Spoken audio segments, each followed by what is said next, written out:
ini penting sekali menghadirkan renungan. Merenung itu penting karena merenung itu menghidupkan hati kita. Menguatkan semangat kita untuk melakukan kebaikan dengan renungan-renungan yang kita hadirkan. Kita merenungi akan nikmat-nikmat Allah. Dan kita juga akan merenungi begitu cepatnya nikmat itu begitu mudahnya Allah mencabut nikmat tersebut. Apakah nikmat itu dijauhkan dari hamba tersebut atau hamba dicabut nyawanya sehingga tidak bisa menikmati kenikmatan tersebut? Mungkin sekali. Berpikir. Hamba yang diberi oleh Allah dengan jabatan, berpikirlah sebelum berbuat baik. Berpikirlah untuk melakukan kebaikan dengan jabatanmu.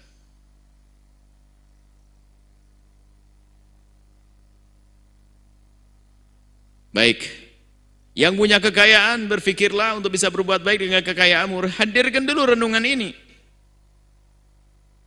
Maksudnya berpikir itu merenung jangka panjang kehidupan kita nanti di akhirat. Merenungi tentang harta juga akan kita tinggalkan kalau tidak kita berikan kepada Allah, maka akan menjadi sia-sia dan tidak akan kita bawa, kita pikirkan. Tenaga kita pun juga demikian, apa yang Allah berikan pada kita, jabatan pun juga demikian akan berakhir begitu saja, bahkan sebelum kita mengakhiri kehidupan itu sudah berakhir jabatan. Sadar, hei hamba Allah yang diberi jabatan, sadar. Hei hamba Allah yang diberi kekayaan, sadar. Hei hamba Allah yang diberi ilmu, sadar.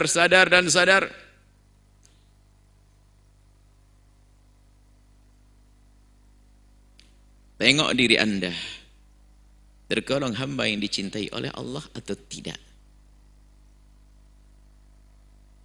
Ini baru tanda. Memikirkan kebaikan ini baru tanda, dan memang belum berbuat baik. Tanda kalau yang ini dirindukan kebaikan sering memikirkannya. Kalau seorang hamba yang tidak pernah berpikir untuk berbuat baik dengan apa yang Allah karuniakan, jauh dari kebaikan. Jika jauh dari kebaikan, jauh dari rindu kebaikan. Kalau jauh dari rindu kebaikan, jauh dari dicintai oleh Allah. Mau kemana dia?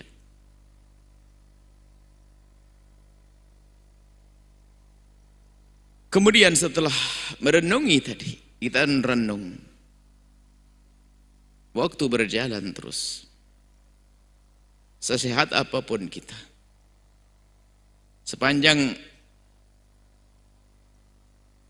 Sepanjang umur seorang hamba, ujung-ujungnya di sana. Kematian, ajal, kubur, mau tidak mau. Ditunggu. Mau tidak mau harus sampai di sana. Dan semua orang harus sampai di sana, hanya bedanya waktu saja. Inilah yang menjadikan kita itu berpikir sehat, berpikir benar, dan Nabi yang menjelaskan. Hendaknya menjadi orang cerdas itu seperti itu. Al-Kayyis, orang cerdas, yang dia selalu merenungi, memikirkan tentang masa depan di akhirat dan berbuat nanti untuk di akhirat.